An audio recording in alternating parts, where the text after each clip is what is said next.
Hello, എന്തെങ്കിലും വിശേഷം? സുഖമായിട്ടിരിക്കുകയാണോ? അങ്ങനെ കുറേ നാളത്തിന് ശേഷമാണ് ഒരു ലോങ് വീഡിയോ ആയിട്ട് പിന്നെ ഞാൻ വന്നേക്കുന്നത്. മെയിനായിട്ട് ആക്ച്വലി എൻ്റെ ജോബിനെ കുറിച്ചും എൻ്റെ എഡ്യൂക്കേഷനെ കുറിച്ചും പറയാൻ വേണ്ടിയിട്ടാണ് വന്നത്. നേരത്തെ എഡ്യൂക്കേഷനെ കുറിച്ച് പറഞ്ഞൊരു വീഡിയോ ഇട്ടിട്ടുണ്ടായിരുന്നു, ഞാൻ ഡിലീറ്റ് ആക്കി കളഞ്ഞു. മെയിനായിട്ട് എന്താണെന്ന് വെച്ചാൽ ഞാൻ കുറച്ചുകൂടെ വോയിസ് ഓവർ കൊടുത്തിട്ടാണ് വീഡിയോസ് ഇടല്. അപ്പോൾ ഇങ്ങനെ വന്നിട്ട് സംസാരിച്ച് വീഡിയോ ഇടുന്നത് ഭയങ്കര കുറവാണ്. അപ്പോൾ കുറേ എനിക്കിങ്ങനെ സംസാരിക്കുന്ന സമയത്ത് തെറ്റിപ്പോകും, വീഡിയോയുടെ മുന്നിൽ മാത്രം. അതുമല്ല, എനിക്ക് കുറച്ച് കഴിയുമ്പോൾ ക്രിഞ്ചായിട്ട് തോന്നാം, ഞാൻ ഡിലീറ്റ് ആക്കി കളഞ്ഞതാണ്. പക്ഷേ ഇന്ന് രാവിലെ ഞാൻ എൻ്റെ ഇൻസ്റ്റ ഓപ്പൺ ആക്കിയ സമയത്ത് എൻ്റെ ഒരു ഫ്രണ്ട് എനിക്ക് മെസ്സേജ് ഇട്ടിട്ടുണ്ടായിരുന്നു. ഞാൻ ഇട്ട വീഡിയോ അവൾ കുറേ കിടന്ന് തപ്പി കിട്ടിയില്ല, അവളുടെ സിസ്റ്ററിന് കൊടുക്കാൻ വേണ്ടിയിട്ടായിരുന്നു അങ്ങനെയല്ല പറഞ്ഞിട്ട്. അപ്പം ചെറിയൊരു ഇൻഫർമേഷൻ ആണെങ്കിലും കുറേ ആൾക്കാർക്ക് അത് ഹെൽപ്ഫുൾ ആകുന്നത് കൊണ്ട് ഞാൻ വിചാരിച്ചു ഒന്നും കൂടി ഇടാമെന്ന്. അതുകൊണ്ടാണ് പെട്ടെന്നൊരു വീഡിയോ ആയിട്ട് വന്നിരിക്കുന്നത്. ഇത് ഞാൻ ഡിലീറ്റ് ആക്കില്ല, ഉറപ്പ്, സത്യമായിട്ട്. ഫ്രണ്ട്സ് ഒക്കെ ഇല്ലേ, ഞാൻ ഇങ്ങനെ വിളിക്കുന്ന സമയത്ത് ഞാൻ പറയാം എനിക്ക് വീഡിയോ എടുക്കാൻ പോകണം, അങ്ങനെ ഇങ്ങനെയെല്ലാം പറയുന്ന സമയത്ത് അവർ പറയും കുറച്ച് കഴിയുമ്പോൾ നീ ഡിലീറ്റ് ആക്കാനല്ലേ. ഷോർട്ട് വീഡിയോസ് ഒന്നും ഞാൻ അങ്ങനെ ഡിലീറ്റ് ആക്കില്ല, ബട്ട് കുറച്ചുകൂടെ ലോങ് വീഡിയോസ് എനിക്ക് കുറച്ച് കഴിയുമ്പോൾ ക്രിഞ്ചായിട്ട് തോന്നും. എൻ്റെ സംസാരം, എൻ്റെ കുറേ എക്സ്പ്രഷൻസും കാര്യങ്ങളെല്ലാം, അതുകൊണ്ടാണ് ഞാൻ ഡിലീറ്റ് ആക്കി കളയുന്നത്.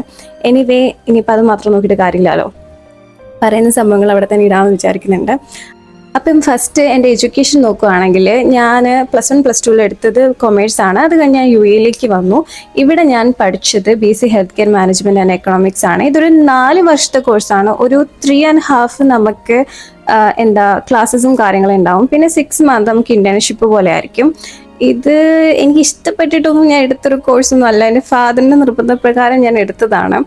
ബട്ട് ഒക്കെയാണ്, കാരണം എനിക്ക് സയൻസ് പഠിക്കാൻ തീരെ ഇഷ്ടമല്ലായിരുന്നു. അപ്പം ഞാൻ ഇങ്ങനെ BSc ഹെൽത്ത് കെയർ മാനേജ്മെൻറ്റ് എന്നൊക്കെ കണ്ടപ്പോഴത്തേക്കും ഞാനിങ്ങനെ ഇങ്ങനെ വല്ല സയൻസ് കുറേ പഠിക്കാനുണ്ടാവും അങ്ങനെയൊക്കെ വിചാരിച്ചിട്ട് എനിക്ക് ഭയങ്കര മടിയായിരുന്നു കേട്ടോ ഇതിൽ ജോയിൻ ചെയ്യാൻ വേണ്ടിയിട്ട്. ബട്ട് ആക്ച്വലി ഇത് കൊമേഴ്സും സയൻസും കൂടെ മിക്സഡ് ആയിട്ടുള്ളത്. സയൻസ് നമുക്ക് ഫസ്റ്റ് ഇയറിൽ മാത്രമേ കുറച്ചൊക്കെ പഠിക്കാനുണ്ടാകത്തുള്ളൂ, 1-2 സബ്ജക്ട്സ് മാത്രമേ ഉള്ളൂ.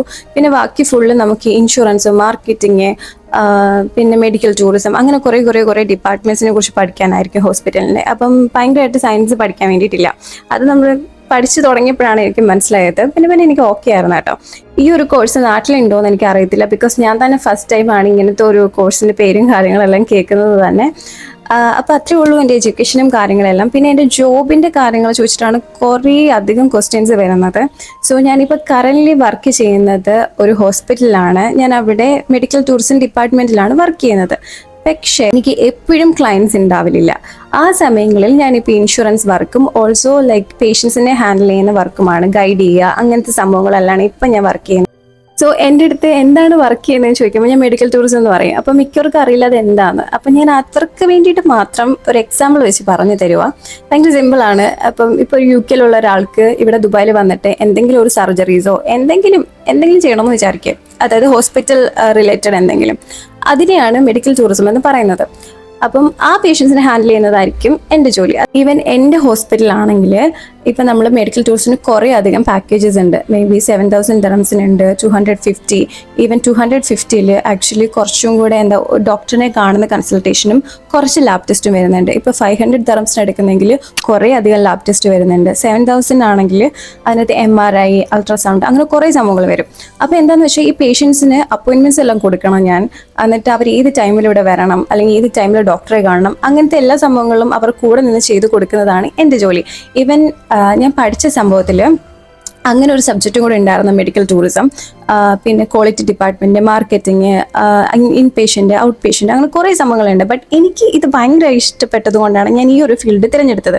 ഈവൻ ഞാൻ ഇപ്പം വർക്ക് ചെയ്യുന്ന ഹോസ്പിറ്റലിൽ അവരെന്നെ എടുക്കാൻ തന്നെ കാരണം എൻ്റെ CV-യിൽ ഞാൻ മെഡിക്കൽ ടൂറിസം എന്ന് കൊടുത്തിട്ടുണ്ടായിരുന്നു. അപ്പം അവർ അങ്ങനെയാണ് എന്നെ വിളിച്ചത് തന്നെ. സോ ഇതാണ് ഞാൻ ഇപ്പോൾ കറൻലി ചെയ്തുകൊണ്ടിരിക്കുന്ന ജോബ് എന്ന് പറയുന്നത്. ഞാൻ പറഞ്ഞില്ലേ, എപ്പോഴും നമുക്ക് ക്ലയൻറ്റ്സ് ഉണ്ടാവില്ല. അപ്പം ആ സമയങ്ങളിൽ ഞാൻ ഇൻഷുറൻസ് എലിജിബിലിറ്റിയും കാര്യങ്ങളെല്ലാം ചെക്ക് ചെയ്യും. കൂടെ തന്നെ ഞാൻ പേഷ്യൻസിനെ ഗൈഡ് ചെയ്യുന്നതും കൂടിയാണ് ഇപ്പോഴത്തെ ഇതൊക്കെ തന്നെയാണ് എൻ്റെ ജോലി. ഓക്കെ, അപ്പം കുറേ അധികം കമൻസ് വരുന്നൊരു കാര്യമാണ് എന്താ ചെയ്യുന്നത് കൈൻഡ് ഓഫ്. ഞാൻ ജസ്റ്റ് ക്ലിയർ ആയിട്ട് ഫുള്ള് പറഞ്ഞെന്നാണ് വിചാരിക്കുന്നത് ജോബിനെ കുറിച്ചും എല്ലാം. എന്തെങ്കിലും ഡൗട്ട് ഉണ്ടെങ്കിൽ എൻ്റെ ഇൻസ്റ്റയിൽ മെസ്സേജ് ഇട്ടാൽ മതി. എനിക്ക് 2 ഇൻസ്റ്റ ID ഉണ്ട് ആക്ച്വലി, ബട്ട് ഞാൻ ഒരു ഇൻസ്റ്റ ID ഇവിടെ കൊടുത്തേക്കാം. അതാണ് ഇപ്പം ഞാൻ കുറച്ചും കൂടെ ഫോക്കസ് ചെയ്തുകൊണ്ടിരിക്കുന്നത്, പുതിയതായിട്ട് സ്റ്റാർട്ട് ചെയ്താട്ടോ. അപ്പോൾ അതിൽ നിങ്ങൾക്ക് വേണമെങ്കിൽ മെസ്സേജ് അയച്ചിട്ട് ചോദിക്കാം, എഡ്യൂക്കേഷനെ കുറിച്ചിട്ടോ ജോബിനെ കുറിച്ചോ എന്ത് വേണമെങ്കിലും കൂടുതൽ ഡീറ്റെയിൽസ് വേണമെങ്കിൽ ഞാൻ ഉറപ്പായിട്ട് റിപ്ലൈ തരുന്നതായിരിക്കും. സോ ഇത്രയാണ് എൻ്റെ എഡ്യൂക്കേഷനും ജോബും കാര്യങ്ങളെല്ലാം. പിന്നെ ഞാൻ കുറച്ച് കാര്യങ്ങളെല്ലാം പറഞ്ഞു തരാം. ഞാനിപ്പം ഒരു ഫ്യൂ മന്ത്സ് മുന്നേ ഒരു ഫേസ് ചെയ്തൊരു സംഭവം പറയാം. ഞാൻ എൻ്റെ ഫ്രണ്ട്സിനെ കുറച്ച് ആൾക്കാർ ബ്ലോക്ക് ചെയ്തിട്ടുണ്ടായിരുന്നു. അപ്പം ബ്ലോക്ക് ചെയ്തതിൻ്റെ ഒരു റീസൺ ഞാൻ പറഞ്ഞു തരാം. എൻ്റെ ഒരു ഫ്രണ്ട് ആക്ച്വലി നാട്ടിൽ നിന്ന് ഇവിടെ വന്നിട്ടുണ്ട്. ഞാനിപ്പോൾ ഇവിടെ അറൗണ്ട് 7 to 8 years ആയി.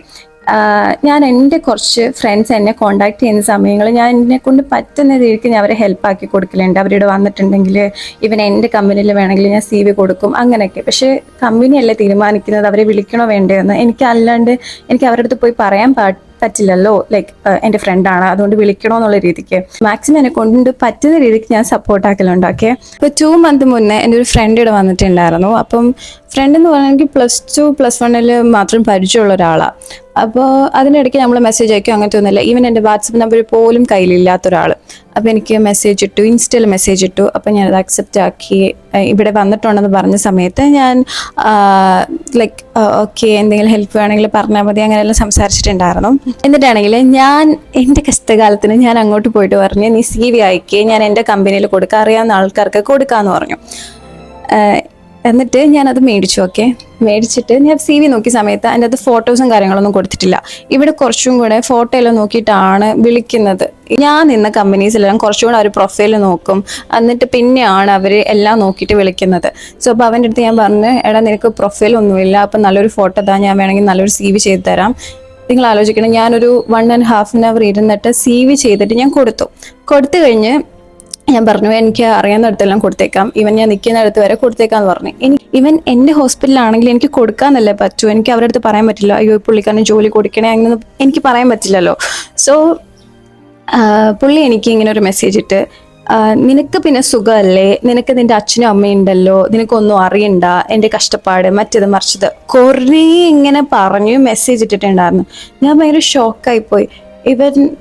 ഞാൻ എൻ്റെ കൊണ്ട് പറ്റുന്ന മാക്സിമം ശ്രമിക്കുന്നുണ്ട് ഞാൻ എന്തെങ്കിലും ജോലി മേടിച്ചു കൊടുക്കാൻ. ഈവൻ ഞാനാണെങ്കിലും എൻ്റെ അച്ഛനും അമ്മയും ഇവിടെ ഉണ്ട്, ബട്ട് ഞാൻ ഇപ്പോൾ സ്റ്റേ ആക്കുന്ന ഒറ്റയ്ക്കാണ്. അവർ അജ്മാനില്ല, കാരണം എനിക്ക് ട്രാവൽ ഇഷ്യൂസ് ഉണ്ടായതുകൊണ്ട് ഞാൻ ഇവിടെ നിൽക്കുന്നത്. ഓക്കെ, സോ അവരുണ്ടെന്ന് പറഞ്ഞുകൊണ്ട് അവരുടെ കെയർ ഓഫിലല്ല എനിക്ക് എവിടെയും ജോലി കിട്ടിയിട്ടുള്ളത്. എനിക്ക് എഡ്യൂക്കേഷൻ ഓക്കെ, ഈവൻ ഏതൊരു മാതാപിതാക്കളും അവരുടെ മക്കൾക്ക് എഡ്യൂക്കേഷൻ കൊടുക്കും ഉറപ്പായിട്ടും, അതിനുവേണ്ടിയുള്ള എല്ലാ സപ്പോർട്ടും കൊടുക്കും. ഈവൻ ഓനാണെങ്കിലും കിട്ടിയിട്ടുണ്ടാവാം, അതെല്ലാം മാതാപിതാക്കളും ചെയ്തു കൊടുക്കുന്നതാ. പക്ഷേ എന്നെ ഭയങ്കര ബ്ലെയിം ചെയ്ത് സംസാരിക്കുന്നുണ്ടായിരുന്നു. ഞാനൊരു കാര്യം പറയട്ടെ, ഞാൻ സ്ട്രഗിൾ ചെയ്ത കുറച്ച് കാര്യങ്ങൾ പറയാം. ഞാൻ പഠിക്കുന്ന സമയം 2nd year ഞാൻ പാർട്ട് ടൈം ജോബിന് പോയൊരു വ്യക്തിയാണ്. അതായത് 2nd year പഠിക്കുന്ന സമയം എൻ്റെ ക്ലാസ് എന്ന് പറയുന്നത് രാവിലെ 9 മണിക്ക് സ്റ്റാർട്ടാക്കും. എന്നിട്ട് ഒരു 4 മണി 5 മണി വരെ ഉണ്ടാവും. 5 മണി വരെ ഇല്ല, 4 മണി വരെ മാക്സിമം പോയാൽ. 4 മണിക്ക് ക്ലാസ്സും കഴിഞ്ഞിട്ട് 5 മണിക്കാണ് എനിക്ക് പാർട്ട് ടൈം. 5 മണി തൊട്ട് 10 മണി വരെ എനിക്ക് പാർട്ട് ടൈം ഉണ്ട്. അത് നമ്മൾ നിൽക്കണം. സെല്ല് ചെയ്യുന്ന ഇതിലാണ് ഞാൻ പാർട്ട് ടൈമിന് കയറിയത്. ആക്ച്വലി 2 years ഞാൻ അവിടെ നിന്നു. അതും എൻ്റെ അച്ഛനും അമ്മയുടെയും കെയർ ഓഫിൽ നിന്നിട്ടൊന്നും അല്ല, എനിക്ക് ജോലി വേണം, എനിക്ക് കമ്മ്യൂണിക്കേഷൻ കുറച്ചുകൂടി ഇമ്പ്രൂവ്മെൻ്റ് ആവണം എന്ന് വിചാരിച്ചിട്ടാണ് ഞാൻ പോയി ഇങ്ങനത്തെ ഒരു പാർട്ട് ടൈം വർക്ക് ചെയ്തത്. നിങ്ങൾ ആലോചിക്കുക എന്തുമാത്രം ഞാൻ ടയേർഡാവും. 4 മണി വരെ ക്ലാസ് കഴിഞ്ഞ് പിന്നെ ഇത്രയും നേരം പോയി നിൽക്കണം, 10 വരെ പോയി നിൽക്കണം, പിറ്റേ ദിവസം പിന്നെ എനിക്ക് 5 മണിക്ക് എഴുന്നേൽക്കണം. ലൈക്ക് ഇത് തന്നെ റിപ്പീറ്റ് 2 years ഞാൻ അങ്ങനെ പോയിട്ടുണ്ടായിരുന്നു. ഞാൻ ഈവൻ എൻ്റെ പേരൻസിൻ്റെ കെയർ ഓഫിലാണെങ്കിലും ഞാൻ എനിക്ക് വേണ്ടിയിട്ട് കുറേ സംഭവങ്ങൾ ചെയ്തിട്ടുണ്ട്. വെറുതെ മറ്റേ ഇന്ന് അച്ഛനുണ്ടല്ലോ അമ്മയുണ്ടല്ലോ അതുകൊണ്ട് പിന്നെ പണിക്ക് പോകണ്ടെന്ന് പറഞ്ഞിട്ടൊന്നും ഞാൻ നിന്നിട്ടില്ല. സോ എന്താണെന്ന് അറിയത്തില്ല, എൻ്റെ കൂടെയുള്ള ഈവൻ ക്ലോസ് ഫ്രണ്ട്സ് ആണെങ്കിൽ കൂടി ആൾക്കാർ തിങ്ക് ആക്കുന്ന ഒരു സംഭവമാണ് അത്. അവളുടെ അച്ഛനമ്മ എവിടെ ഉണ്ടല്ലോ കൈൻഡ് ഓഫ് കുറേ ബ്ലെയിംസ് ഞാൻ അങ്ങനെ കേൾക്കലുണ്ട് കേട്ടോ. എനിവേ ഞാൻ പറഞ്ഞു വന്ന കാര്യം ഇതല്ല. ഞാൻ എന്തൊക്കെയോ പറഞ്ഞു പോയി. ഈ ജോലി, ഈ പ്രൊമോഷൻ വർക്ക് ഞാൻ ആക്ച്വലി കണ്ടുപിടിച്ച എങ്ങനെയാണെന്ന് വെച്ചാൽ ഈ നെസ്റ്റോ ലുലു അവിടെ ഇങ്ങനെ കുറേ ചേച്ചിമാരുണ്ടാവും ഇങ്ങനെ പ്രൊമോഷൻ വർക്കിൽ നിൽക്കുന്നത്. ഞാൻ അവരുടെ അടുത്ത് പോയി സംസാരിച്ചു. ലൈക്ക് എനിക്കിങ്ങനെ ഇതേപോലെ ജോലി ചെയ്യാൻ എന്താ ചെയ്യേണ്ടത്. അപ്പം ഞാൻ സ്റ്റുഡൻറ് വിസ ആയതുകൊണ്ട് കിട്ടാൻ ഭയങ്കര പാടായിരുന്നു. അങ്ങനെ അവരുടെ അടുത്തെല്ലാം പോയി സംസാരിച്ചാണ് എനിക്ക് കുറേ കോൺടാക്ട്സ് കിട്ടി. അവരെ വിളിച്ച് സംസാരിച്ച് ഞാൻ കുറേ അധികം കമ്പനീസിന് മെസ്സേജ് ഇട്ടിട്ടുണ്ട്. ആ സമയത്ത് ലൈക്ക് ഇങ്ങനെ പാർട്ട് ടൈം വർക്ക് ചെയ്യാൻ താല്പര്യമുണ്ട് അങ്ങനെ ഇങ്ങനെയല്ലോ പറഞ്ഞിട്ട് കാരണം എനിക്ക് കുറച്ച് അധികം റിജക്ഷൻസ് വന്നു. എനിക്ക് സ്റ്റുഡൻറ് വിസ ആയതുകൊണ്ട് പെട്ടെന്ന് പാർട്ട് ടൈം കിട്ടാൻ ഭയങ്കര പാടായിരുന്നു കേട്ടോ. ഞാൻ കുറേ മെസ്സേജ് അയച്ച് അങ്ങനെ ഒരു ഏജൻസിയുടെ നമ്പർ എനിക്ക് കിട്ടിയത്. അങ്ങനെ അവരുമായിട്ട് സംസാരിച്ച് അങ്ങനെ എനിക്ക് പാർട്ട് ടൈം കിട്ടി. അങ്ങനെ 2 ഇയേഴ്സോളം ഞാൻ പാർട്ട് ടൈം ചെയ്തു. എനിക്ക് സെയിൽസിൽ ഇപ്പം അത്യാവശ്യം നല്ല എക്സ്പീരിയൻസ് ആയല്ലോ. അപ്പം എൻ്റെ ഏകദേശം കമ്മ്യൂണിക്കേഷൻ നല്ലതായിട്ടുണ്ടായിരുന്നു. പിന്നെ എനിക്ക് എക്സ്പീരിയൻസ് ഗെയിൻ ചെയ്യാൻ പറ്റി. ഗ്രാജുവേഷൻ കഴിഞ്ഞ് ഇറങ്ങിയ സമയത്ത് ഞാൻ കുറേ മെഡിക്കൽ സെന്ററിലും അവിടെ ഇവിടെയൊക്കെ കുറേ CVs കൊടുത്തിട്ടുണ്ടായിരുന്നു. ഞാൻ തന്നെയാണ് കേട്ടോ എൻ്റെ CVയും കാര്യങ്ങളെല്ലാം ചെയ്തത്. അങ്ങനെ ഞാൻ എല്ലാവിടെയും കൊണ്ടുവന്ന് കയറി CV കൊടുത്തിട്ടുണ്ടായി. അതായത് അജ്മാൻ ടു ദുബായ് വരെ ഞാൻ കൊടുത്തിട്ടുണ്ടായിരുന്നു. കാരണം എനിക്ക് വേറെ ക്ലിനിക്കിലൊന്നും നിന്ന് എക്സ്പീരിയൻസ് ഇല്ലാത്തത് കൊണ്ട്, ഹോസ്പിറ്റലിൽ നിന്ന് എക്സ്പീരിയൻസ് ഇല്ലാത്തത് കൊണ്ട് അവിടെ ഒന്നും കിട്ടുന്നില്ല. വേറെ കുറേ ജോബ്സ് കിട്ടിയിട്ടുണ്ടായിരുന്നു, കോൾ സെൻറ്ററിൽ നിൽക്കാൻ, അവിടെ ഇവിടെയൊക്കെ നിൽക്കാൻ. ബട്ട് എനിക്ക് അതിനൊന്നും പോകാൻ താല്പര്യമില്ലായിരുന്നു. കാരണം എന്തെങ്കിലും ഒരു മെഡിക്കൽ ഫീൽഡിൽ കയറണമെന്ന് തന്നെ ആയിരുന്നു. അങ്ങനെ എൻ്റെ വീടിൻ്റെ അടുത്തുള്ളൊരു ക്ലിനിക്കിൽ അപ്ലൈ ചെയ്ത സമയത്ത് അവരെന്നെ വിളിച്ചു. അതെൻ്റെ സെയിൽസിൻ്റെ എക്സ്പീരിയൻസ് കണ്ടിട്ട് തന്നെയാണ് വിളിച്ചത്. കാരണം എൻ്റെ കമ്മ്യൂണിക്കേഷനും അതും ഇതുമെല്ലാം നോക്കിയിട്ട്. ബട്ട് അവിടെ എനിക്ക് റിസപ്ഷൻ ആയിട്ടായിരുന്നു ജോലി ഉണ്ടായിരുന്നത്. ഞാൻ പക്ഷേ കയറിയിട്ട് റിസപ്ഷൻ പ്ലസ് ഡിജിറ്റൽ മാർക്കറ്റിംഗ് ആയിരുന്നു. അവിടെ ഞാനൊരു 1 ഇയറോളം വർക്ക് ചെയ്ത്. പിന്നെ 1 ഇയർ കഴിഞ്ഞപ്പോൾ ഞാൻ അവിടെ നിന്ന് ഇറങ്ങി. പിന്നെയും ഞാനൊരു 6 മന്തോളം വീട്ടിലിരുന്നിട്ട് ഭയങ്കരമായിട്ട് അപ്ലൈ ആക്കിയിട്ടുണ്ടായിരുന്നു ഹോസ്പിറ്റൽ ഫീൽഡിൽ. എനിക്ക് മെഡിക്കൽ ടൂറിസം വർക്ക് ചെയ്യാൻ ഭയങ്കര ആഗ്രഹമായിരുന്നു. ഈവൻ ഗ്രാജുവേഷൻ കഴിഞ്ഞ സമയത്ത് ഞാൻ മെഡിക്കൽ ടൂറിസം തന്നെയാണ് കുറേ തപ്പി അയച്ചത്. എനിക്ക് ആ സമയം കിട്ടിയില്ല. ബട്ട് ഇൻഷാല്ലാ എനിക്ക് 1 ഇയർ കഴിഞ്ഞപ്പോഴത്തേക്ക് ഇങ്ങനെ ഒരു ഹോസ്പിറ്റലിൽ, ഞാൻ ഇപ്പോൾ വർക്ക് ചെയ്യുന്ന ഹോസ്പിറ്റലിൽ അപ്ലൈ ചെയ്തപ്പം അപ്ലൈ ചെയ്ത് ഒരു 1 മന്ത് കഴിഞ്ഞപ്പോഴാണ് അവരെന്നെ വിളിച്ചത്. ഇങ്ങനെ മെഡിക്കൽ ടൂറിസം ഡിപ്പാർട്ട്മെൻറ്റിലേക്ക് ഒരു പൊസിഷൻ ഉണ്ട് കൈൻഡ് ഓഫ് പറഞ്ഞിട്ട്.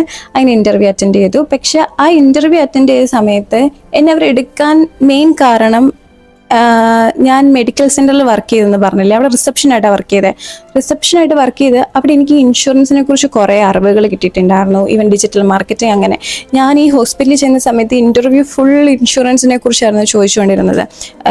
എത്ര കവറാവും, എങ്ങനെ അത് ചെക്ക് ചെയ്യുന്നത്, എത്ര ഇൻഷുറൻസ് ഉണ്ട്, അങ്ങനെ കുറേ ക്വസ്റ്റ്യൻസ്. അപ്പം ഈവൻ ചെറിയ പൊസിഷൻ ആണെങ്കിലും നമ്മൾ അവിടുന്ന് ഗെയിൻ ചെയ്യുന്ന കുറേ സംഭവങ്ങൾ നമുക്ക് വേറെ പലയിടത്തും ഭയങ്കരമായിട്ട് ഹെൽപ്ഫുള്ളായിരിക്കും. ഞാനിത് എന്തുകൊണ്ട് പറയുന്നത് വെച്ചാൽ, ഞാൻ ഒരിക്കലും എൻ്റെ ഫാദറും മദറിൽ ഡിപ്പെൻഡഡ് അല്ല. അവരെനിക്കത് ചെയ്തു തരണം, അവരിങ്ങനെ അങ്ങനെ ആക്കണമെന്നൊന്നും. കാരണം ഈവൻ ഞാനിപ്പം നിൽക്കുന്നത് തന്നെ ഞാനായിട്ട് ഏൺ ചെയ്ത പൈസയിലുള്ള സ്റ്റുഡിയോയിൽ തന്നെ. ഞാൻ അല്ലാണ്ട് എൻ്റെ അച്ഛനും അമ്മയുടെ അടുത്തും ചോദിച്ചിട്ടോ എടുത്തിട്ടൊന്നും അല്ല. ഈവൻ ഞാൻ ഇവിടെ വന്നിട്ട് 8 ഇയേഴ്സോളമായി. ഇപ്പം നാട്ടിൽ നിന്ന് പുതിയതായിട്ട് വന്നിട്ട് ഒരു 15 ദിവസം ഇവിടെ വന്ന് നിന്നിട്ട് ഫുൾ എന്നെ ബ്ലെയിം ചെയ്യലാണ്. എൻ്റെ കയ്യിൽ ആ മെസ്സേജസ് ഇല്ല, അല്ലെങ്കിൽ ഞാൻ സൈഡിൽ കൊടുത്തേക്കായിരുന്നു ഇങ്ങനെയെല്ലാം പറഞ്ഞിട്ട്. ഞാനപ്പോൾ എന്ത് ചെയ്യുന്നു വെച്ചാൽ ബ്ലോക്കാക്കി. വാട്സപ്പിലും എല്ലായിടത്തും ഞാൻ ബ്ലോക്കാക്കി. ഈവൻ എനിക്ക് കോണ്ടാക്റ്റ് വേണ്ട എന്നുള്ള രീതിക്ക്. കാരണം ഞാനിപ്പം വളരെ ചുരുങ്ങിയ ഫ്രണ്ട്ഷിപ്പ് മാത്രം എടുക്കുന്ന ഒരാളാണ്. എനിക്ക് 2-3 ആൾക്കാർ മാത്രമേ ഉള്ളൂ. ഞാൻ അവരിൽ ഒതുങ്ങി നിൽക്കുന്ന ഒരാളാണ്. എനിക്ക് അതിൽ കൂടുതൽ വേണ്ട. ഈവൻ കൂടി പോയ 3-4 ആൾക്കാർ. ഞാൻ എല്ലാം ഓപ്പണായിട്ട് സംസാരിക്കുന്നത്. അതിൽ കൂടുതൽ ആരുമില്ല. ഈവൻ എൻ്റെ ഫാമിലിയിലാണെങ്കിലും എൻ്റെ കസിൻസിൻ്റെ അടുത്താണെങ്കിലും ആരടുത്തും ഞാൻ ഓപ്പണായിട്ട് നിൽക്കുന്ന ഒരു വ്യക്തിയല്ല. സോ ഇപ്പോൾ ഞാൻ പറഞ്ഞു വന്നത് എന്താണെന്ന് വെച്ചാൽ, അപ്പോൾ ഇങ്ങനെ കുറേ ബ്ലെയിംസും കാര്യങ്ങളും കേൾക്കുന്നതുകൊണ്ട് ഞാൻ ഈ ഒരു സ്റ്റോറി മാത്രം പറഞ്ഞു പോയതാട്ടോ. ഈവൻ എൻ്റെ 2-3 ഫ്രണ്ട്സ് വന്ന സമയത്തും അവർ മെസ്സേജ് അയച്ച സമയത്ത് എനിക്ക് വലിയ താല്പര്യമില്ലായിരുന്നു സംസാരിക്കാൻ വേണ്ടിയിട്ട് അവരുടെ അടുത്ത്. ഞാനിങ്ങനെ ഇഗ്നോർ ചെയ്ത് പോവായിരുന്നു. കാരണം എനിക്ക് ഇത് കേട്ടത് കൊണ്ട്, ഇതിപ്പോഴൊന്നും അല്ല കേട്ടോ, ഇടയ്ക്കിടയ്ക്ക് എനിക്ക് +1 +2 തൊട്ടേ കേൾക്കുന്ന ഒരു സംഭവമാണ്. സോ +1 +2 എന്താണെന്ന് വെച്ചാൽ, എൻ്റെ അച്ഛനും അമ്മയും ഇവിടെ ആയതുകൊണ്ട് തന്നെ ഇങ്ങനെ സംസാരിക്കും. ഞാൻ ഒറ്റ മോളും കൂടി. അപ്പം കുറച്ച് അധികം ബ്ലെയിംസ് ഇങ്ങനെ കേൾക്കുന്ന ഒരു വ്യക്തിയാണ് ഞാൻ. അതുകൊണ്ട് തന്നെ ഞാൻ ഇപ്പം ആരെങ്കിലും ഹെൽപ്പ് ആക്കുക അങ്ങനത്തെ സംഭവങ്ങളൊന്നും ഇല്ല. എനിക്ക് പേടിയാണ് ആക്ച്വലി. എന്തിനാ വെറുതെ അങ്ങോട്ട് പോയിട്ട് നമ്മൾ ഓരോന്ന് ഹെൽപ്പാക്കിയിട്ട് ഇങ്ങനെ കേൾക്കുന്നത്. സോ അപ്പം എന്തെങ്കിലും ഇൻഫോർമേഷൻ നിങ്ങൾക്ക് വേണമെങ്കിൽ എൻ്റെ അടുത്ത് ചോദിക്കാം. എന്നെക്കൊണ്ട് പറ്റുന്ന രീതിയിൽ ഞാൻ ഹെൽപ്പാക്കും. അല്ലാണ്ട് ഭയങ്കരമായിട്ട് ഡീപ്പായിട്ടൊന്നും ആരും ഹെൽപ്പാക്കുന്ന ഒരു പരിപാടിയില്ല. ഈ ഒരു മെസ്സേജ് വന്നതുകൊണ്ട് എൻ്റെ സ്ട്രഗിൾസും എനിക്ക് നിങ്ങളുടെ അടുത്ത് പറയാൻ പറ്റിയിട്ടുണ്ടായിരുന്നു. അപ്പം ഇത്രയേ ഉള്ളൂ. ഈവൻ എന്തെങ്കിലും എൻ്റെ എഡ്യൂക്കേഷനെ കുറിച്ചോ ജോബിനെ കുറിച്ചോ മോർ ഇൻഫോർമേഷൻ വേണമെങ്കിൽ നിങ്ങൾക്ക് എൻ്റെ ഇൻസ്റ്റയിൽ മെസ്സേജ് അയക്കാവുന്നതാണ്. ഇതൊരു കുഞ്ഞു വീഡിയോ ആയിരിക്കും കേട്ടോ. ഞാൻ കുറേ പ്രാവശ്യം എടുക്കണമെന്ന് വിചാരിച്ചതാണ്. എൻ്റെ ഏത് വീഡിയോ എടുത്ത് നോക്കിയെന്ന് പറഞ്ഞാൽ അതിന് താഴെ ഒരു കമൻറ്റ് ഉണ്ടാവും, എന്ത് ജോബാണ് ചെയ്യുന്നതെന്ന്. സോ ഇതാണ് എൻ്റെ ജോബും എഡ്യൂക്കേഷനും എല്ലാം കറൻ്റ്ലി. ഈവൻ ഇനി കുറച്ച് കഴിയുമ്പോൾ ഞാൻ വേറെ ഏതെങ്കിലും ഫീൽഡിലേക്ക് പോകുന്നു എനിക്കറിയത്തില്ല. ഇപ്പം നിൽക്കുന്നിടത്തുനിന്ന് മാക്സിമം എക്സ്പീരിയൻസ് എന്തെങ്കിലും ഉണ്ടെങ്കിൽ അവിടെ നിന്ന് ഗെയിൻ ചെയ്യണം. അത് കഴിഞ്ഞിട്ട് ഇൻഷാ അല്ലാ നമുക്ക് നോക്കാം. അപ്പോൾ അത്രയേ ഉള്ളൂ ഇന്നത്തെ വീഡിയോ. എല്ലാവർക്കും ഇഷ്ടപ്പെടുന്നു വിചാരിക്കുന്നു. എന്തെങ്കിലും നിങ്ങൾക്ക് ഇൻഫർമേഷൻ വേണമെങ്കിൽ എനിക്ക് ഇൻസ്റ്റയിൽ മെസ്സേജ് അയക്കാം കേട്ടോ. ഹായ് എന്നൊന്നും വായിക്കേണ്ട. എന്തെങ്കിലും നിങ്ങൾക്ക് ക്വസ്റ്റ്യൻ ചോദിക്കുകയാണെങ്കിൽ കുറച്ച് എഴുതി അയക്കുകയാണെങ്കിൽ കുറച്ചും കൂടെ ബെറ്റർ ആയിരിക്കും. എനിക്ക് അങ്ങനെയുള്ള മെസ്സേജ് കുറച്ചും കൂടെ ഞാൻ സീനാക്കിയിട്ട് മെസ്സേജിന് റിപ്ലൈ കൊടുക്കല്. അപ്പോൾ അത്രയേ ഉള്ളൂ. ബൈ.